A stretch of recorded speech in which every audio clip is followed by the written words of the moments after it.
السلام عليكم ورحمة الله وبركاته على كل الناس الحلوة اللي بتتابعني.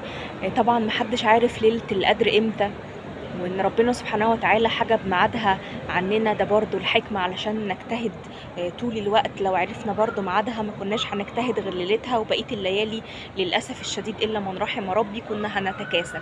فمن حكمة ربنا سبحانه وتعالى ان هو حجب عننا ميعاد ليلة القدر علشان نجتهد، فما ينفعش ان احنا نتكاسل بقى ونتغافل ونقول النهارده لا بكره لا كانت امبارح، محدش عارف هي امتى.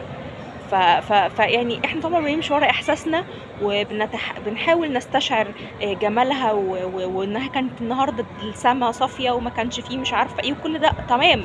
بس افرض وقعنا في الفخ بقى وقلنا انها النهارده وما طلعتش النهارده، نفوت بقيه الفرص؟ اكيد لا. يعني احنا عايزين نكون كده اذكياء وعلى قد ما نقدر خلاص ده هو بيقول لنا باي باي، فعلى قد ما نقدر بقى ما نضيعش اللي باقي فيه. كل دقيقه ذكر، كل دقيقة استغفار، صلاة على النبي عليه الصلاة والسلام.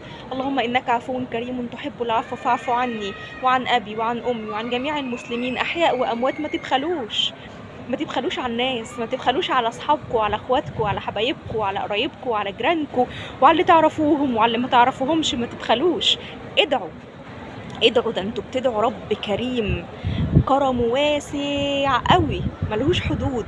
ادعي باللي انت شايفه مستحيل وهو مش هيبقى مستحيل. قول له يا رب انت بس كده وسيبها عليه، حققها خير وبركة، ما حققهاش تأكد ان عدم تحقيقها هو برضو الصالح ليك وهو برضو الخير ليك. ربنا سبحانه وتعالى ما خلقناش ليعذبنا، ربنا سبحانه وتعالى خلقنا علشان نعبده ونروح الجنة ان شاء الله بإذن الله، ربنا يجعلنا من اهل الجنة.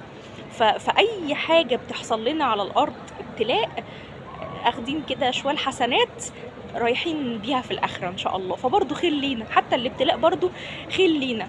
فتعالوا كده نحب ربنا بشكل مختلف في بعد رمضان وفي الكام يوم اللي فاضلين من رمضان. ندرب نفسنا على ان احنا نحب ربنا بشكل بقى غير اللي كان الأول ده.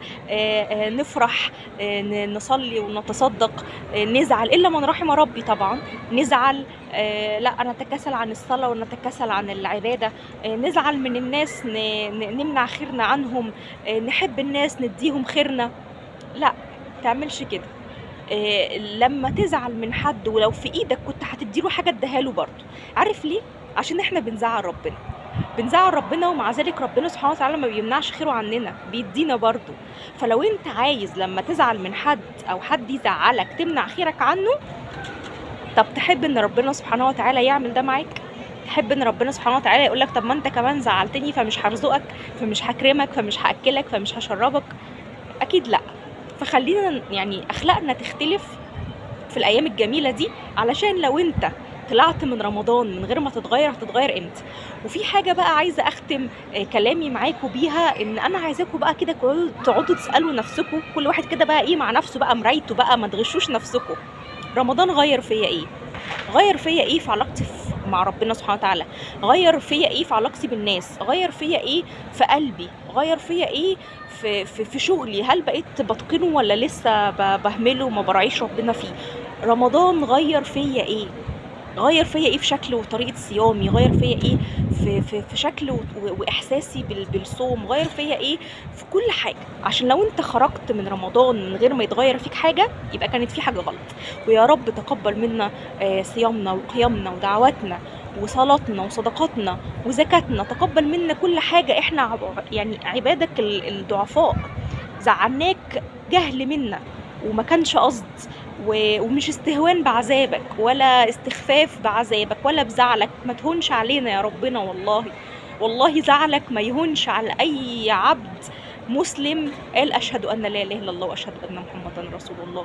بس هو ضعف، وانت كريم وجواد وغفور ورحيم وعفو، وان شاء الله باذن الله هتكرمنا وهتعفو عنا برحمتك وبفضلك مش بعملنا.